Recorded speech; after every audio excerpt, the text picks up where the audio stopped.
Okay, so hi everyone in the Zoom call. So good to see you. We have 14 participants on. That is very exciting. Thank you so much for Yeah. being here. I'm gonna turn it over to Tiffany in just a moment. I just want to give a quick little disclaimer. I am recording this Zoom call and I do intend to post it on my website in the members area at theevolutionary.life. And so if you're remaining on the call, that is a tacit consent regarding the aforementioned. However, if you do decide later on that now I overshared and I really don't want that on there, just send me an email. I have the ability to go in and edit that out. So that's the scoop. And with that, I also want to say that we're going to do a round robin thing. You aren't required to share. You're encouraged. You're not required. And with that, I am going to hand it over to Tiffany. Awesome. Thanks, David. So I want to invite everyone because I know that you've been like listening in, maybe kind of while you were doing other things in the background, which is awesome. But for anyone who is still on with us, I would love to invite you to turn on your cameras so we can all see each other because this is going to be more of a interactive part of the podcast here. Yay. I see some cameras turning on. Hi, Ashley. Hi, Bryce. Hi, Enza. You guys, this is so amazing. Hi, Jamie. Hey, Ben. Oh my gosh. I'm so happy. Hi, Pam. Okay. Hi. And I didn't mean to not say hi to other people who already had your cameras on. I'm really happy that you're all here. So, okay, great. So we're just we don't have a whole lot of time. So I just want to acknowledge that, we have about 20 minutes. We want to let you all go at around the hour mark if possible. But I do want to offer a bit of a death salon so that you get a little bit of a taste for it. And if you enjoy it, then you can reach out and let me know if you want to attend another one. I do host these monthly. I have another one coming up next week if you would like to connect with other folks in this way. Bryce and I are also doing one in person in Portland, and that will be on June 8th. Right, Bryce? Yeah, June 8th. Okay, great. So here's what we're going to do. A death salon, as I mentioned before, is just an informal way to share how death is showing up in your life. And so it could be that you are experiencing right now the death of someone close to you. It also could be that you are currently reflecting on your own mortality and want to share a little bit about that. And it also could be that it's something metaphorical, like we were talking about, like maybe a move or maybe someone is moving out of the house, maybe a change of relationship, something like that. So um, just want to we'll open up by doing just a little bit. I'm going to light a candle. We're going to make a little bit of a container for this, and then we're going to open up, and I'll let you know how we'll do those shares in just a moment. So before we begin, I'm going to go ahead and turn us to look at the altar, and we'll light a candle together. So one of the things that is important about any kind of work that you're doing when it's sensitive is to set a nice container for yourself. And that can be as simple as lighting a candle. While this candle is on, I'm going to be thinking about my loved one who died. And then I'm going to blow it out at the end. This is just helpful to be able to kind of contain some more sensitive things in your life so that you're able to move about and do the rest of your day. So we're going to do that. Hold on one second.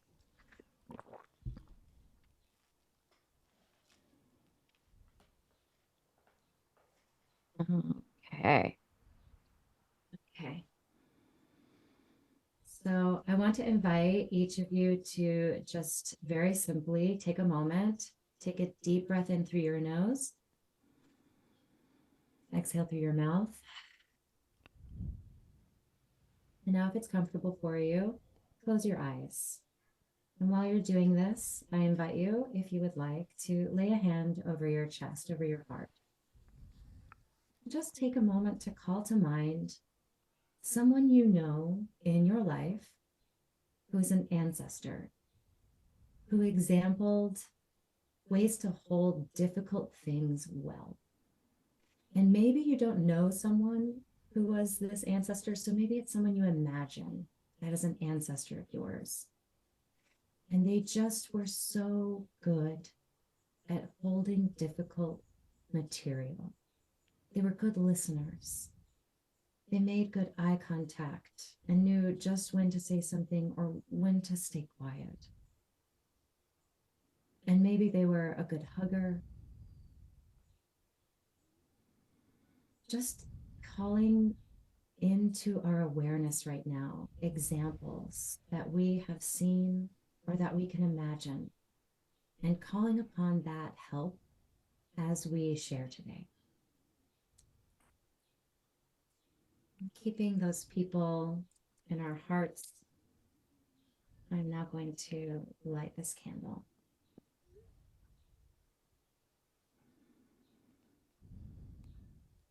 Hey, Tiff, will you get a little closer to the mic? Yes.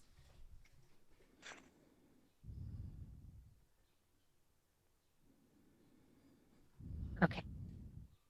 When you are ready, take another deep breath in through your nose.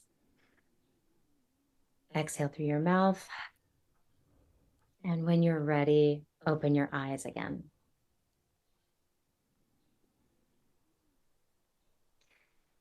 And if it's available to you, I'm going to invite you to change your view. Can folks change their view so they can see everyone, David? Or Yeah, is speaker this view. Oh, a gallery view at speaker the view? top. Top right. Top. It does allow. Oh, it looks like, Just, oh, here it is. yeah. Yes, gallery. Yay. Okay, now we can all see each other. Hi, everyone. So we are going to invite everyone to share now. And so, because there are many of us in a short period of time, it's 1 minute. I know that's not very long, but let me invite you in this way. By practicing yourself, sharing in a vulnerable way with other humans like these on this call right now, you're reminding yourself that it's safe. It's safe to experience loss. It's safe to experience the deaths that happen in our lives. And it's safe to share with others. And if you're not sure about sharing, I want to remind you that by you sharing, you're reminding everyone else that it's safe for them to share, that they're not alone, and that we're all here together. So you'll have about 1 minute each. I'm not going to time you, just kind of keep an eye. There's a little counter at the top of my window, so you can kind of keep an eye and just share from your heart how it is that death is showing up in your life right now. Remember that there is no need to fix anything for anyone else. And just if you have the instinct to be like, oh, I know exactly what you're talking about, so and so, just kind of hold that back for this one and just speak from your own experience. Okay. So I'm going to just allow each of you, when you are ready, you can unmute yourself and speak about how death is showing up in your life. I'm going to start. I have a heart out kind of like a couple minutes before 7. So, well, to speak on the first part, sort of about like actual death that's showing up in my life. My dad might be dying soon. He's on hospice, and it's quite a moment for our family because like all of our family dynamics are kind of being like highlighted and drawn out, and we're responding in a really good way. People are getting therapy, like we're getting hospice, like the hospice people are really helpful in terms of like zeroing in on the issues and grief, like asking the questions to get us to the grief question, to get us to kind of feel what we're feeling. So yeah, so that's there. And I'm feeling pretty good about it.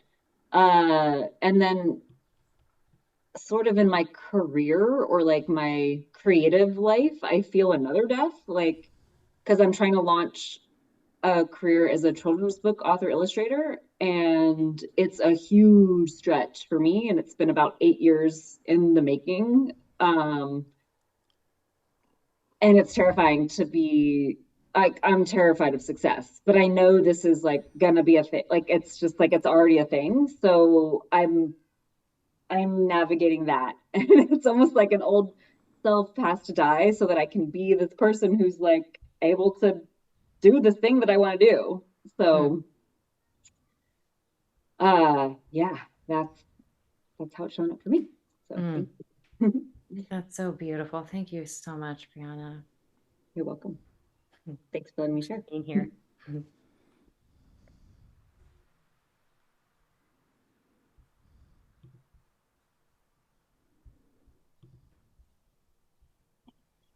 Okay, I'll go next. I have had multiple coworkers have people pass away recently.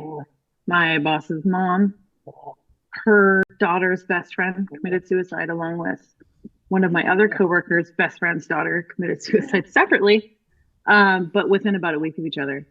Not to mention, both of my parents are really old, and definitely it's coming. So it's just kind of, I feel like it's kind of everywhere a little bit. But, it's making me think about and reflect a lot about how I think about it, and then kind of deal with my stuff. And hopefully my kids won't have to deal with the same stuff I am dealing with, if we can have some open conversations. Oh, beautiful, Jamie. Thank you so much.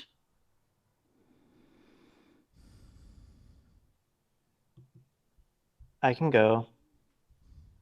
I'm Ben in Seattle. I attended a memorial on Saturday for my uncle who passed away in October or November. He was long struggling with Alzheimer's and dementia, so it was his death came with some relief, that he wasn't suffering anymore. Um, and my aunt and his sons chose a really fitting and beautiful memorial site for him that I thought I would talk about. And it was a forest memorial park, called Better Forest. I'll actually put the link in the chat. Um, but what happened was the family gathered, many of my relatives who I hadn't seen in a long time. There were about 20 of us at this forest at the mouth of Yosemite National Park. And we mixed his ashes with compost from the forest and sprinkled dried flowers, and then took it to a tree that would be his monument, essentially. Instead of a cemetery monument, it was a tree that you sort of buy in this forest. And then we did sort of a traditional memorial, remembrances, and there was some music and some poetry readings. And then we put the human remains with the compost mixture into a nest of pine needles, and they handed out to each of us some wildflower seeds to sprinkle around. And then we covered the nest with more pine needles, and then watered it. And it was just like, I had the biggest smile on my face the entire time, just because it was such a beautiful way to remember someone you love, and kind of have a really tangible sense of rebirth, in this passing. So I just thought I would share that as kind of another option that people maybe don't know about. Thank you so much, Ben. I am so glad you shared about that. That is just makes me feel all the feelings. So thank you for sharing that. It's gorgeous.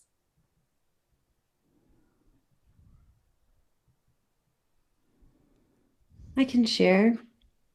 Hi, I'm Ashley. I have also had a couple uncles pass away recently in the last few months, both kind of unexpected. One was really aggressive cancer, the other was an accident. So kind of a wave of intensity, while I'm also balancing a major life transition, finishing up grad school and trying to do all the shifts that come with that.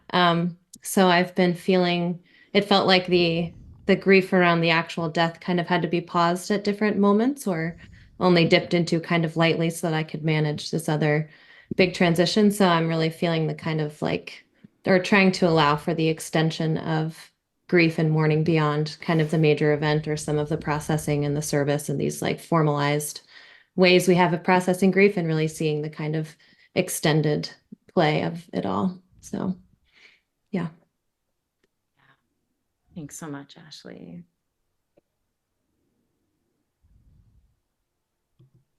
Go ahead and share. Can you hear me okay? Yes. Hi, Jen. Hi. First of all, thank you both for setting up this space for this. And thank you all for who've already shared. And I found that I had emotions very close to the surface and just stopping for this moment. It's like, so hang in there with me while they're at the surface. But I have a very dear friend who passed away last early fall, late summer, who I think of in the spring. This is our first, it hasn't been quite a year since she's passed. And she was also a mother. Sorry. So Mother's Day and spring, I've felt her very close. And it's wonderful reminders of just how I will always think of her in spring. And thank you for letting me pause to think about her. You're so welcome. Thanks, Jen. And may I just say that your tears are absolute sacred gifts, and there's never a need to apologize. Thank you. I'm working on saying thank you instead of sorry. Yeah.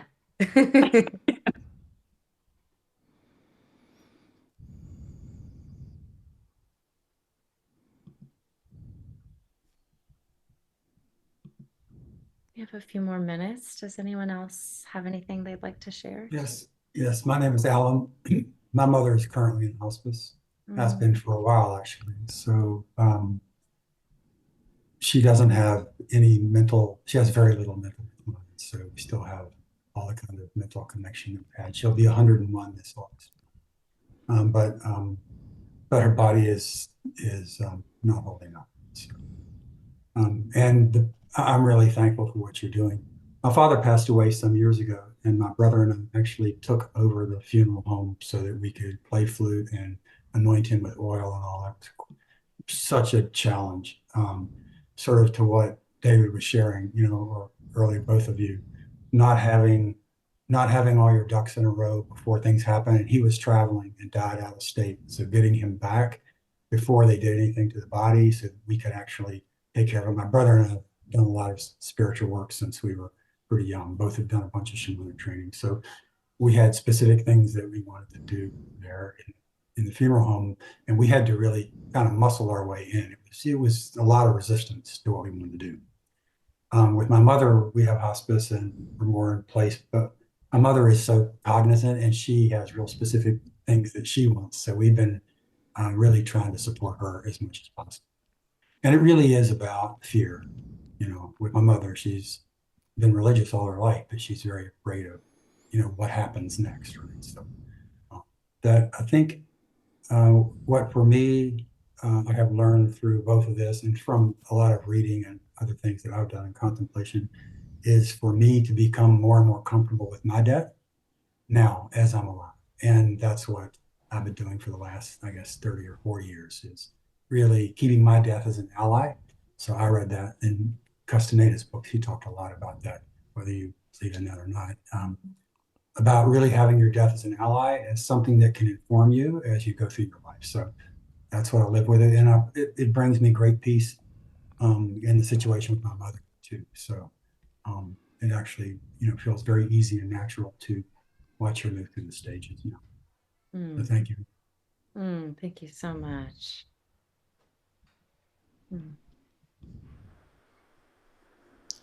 I think to share. I similar to what David shared at the beginning of the podcast, dedicating it to our dear friend Nadi, I am also in Sedona for this same situation. And one of the things that is going through this process of losing a close friend and then being in contact, very close contact with her family and people who are going through all of her things and stuff like that has just been a very interesting process. And one of the things that we've been talking about is when we spread her ashes on Monday, what are we going to do with the gathering? And one of the things that we've been talking about is how she liked to do gatherings, which was to have everybody participate. And so we've been talking about talking prompts that we might have.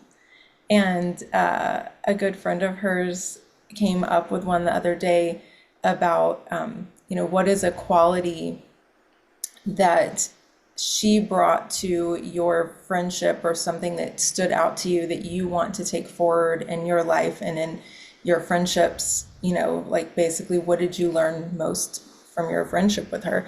And I just love that question, and it's been making me think about that, not just for her, but just, everybody in my life. And in a similar vein, when I was processing her loss, I wrote up a Facebook post about her, and it made me think like maybe I should do that for everybody that I know, but send it to them now instead of not everybody I know, but everybody that I feel close to, instead of because I just went through that process of thinking like, did I tell her all those things? Did she know that I cared about her in that way? And I think the answer is yes. And I also feel that the answer is that she knows now if she didn't, because I believe that she's right there listening. But so I think that my process right now of going through this loss has really made me think also much about like my sorry, there's my reminder. Has made me think a lot about my life and the people who are alive currently, with the knowledge that we're all going to die. So as you said, Tiffany, not just thinking about the processes of what do I want to happen with my body and my ceremony and stuff, but also like what do I want to make sure that I say and do. So I think that's one of the ways that it's all showing up for me. Thank you so much for saying that, Katie. Yes, like that's another big part, of being an end-of-life doula is walking people through a life review, and giving them that opportunity to recognize if there's anything that's left unsaid. But what better time than right now to go ahead and take care of those things, right? And just like clean up house, And something else related to what you said that I just want to kind of drop a seed about is the concept of a living wake. That's something that that end of life doulas also can help to plan and create. And that can be done at any time, but I've seen it done for folks at end of life that the family gathers and they say all the things that they would say at the memorial, but they say it directly to the person, making eye contact with them. And that can be really meaningful for both the person dying and for those people. So yes, thank you for bringing all of those things up.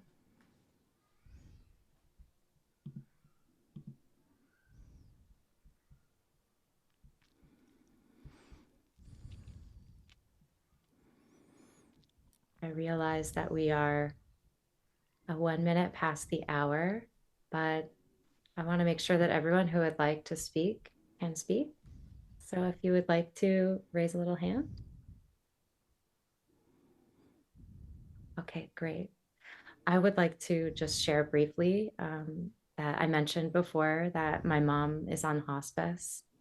So death has been very present for me. And it is such a interesting experience to be a person that shows up for other people when they are losing someone, when someone is dying, but instead to be on the other side. And I'm realizing now just how very complicated it is to go through a loss. Of course, I've lost many people in my life, but my mom is the closest. And so I just want to honor each and every one of you who has spoken or who haven't spoken about losses in your life and the grieving process and how very challenging it is. And I hope that this experience has helped you to realize you aren't alone. There's so many people going through something similar to what you're going through, and that there are people out there that you can connect with if you want that connection.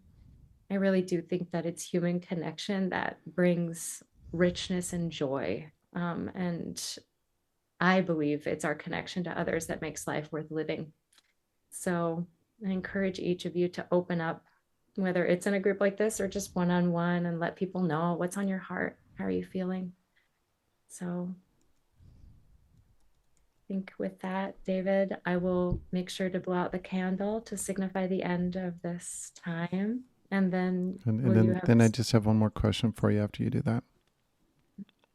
After that? Okay. Yeah. So everyone, again, I invite you to lay a hand on your heart if you wish. Close your eyes if you wish. Just taking a moment to turn this back around and see that candle.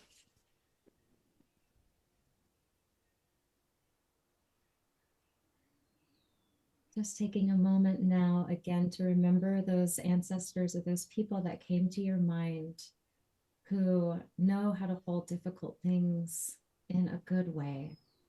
And just expressing so much gratitude, like it's bursting from your heart through your hand and out into the world for the example that they set.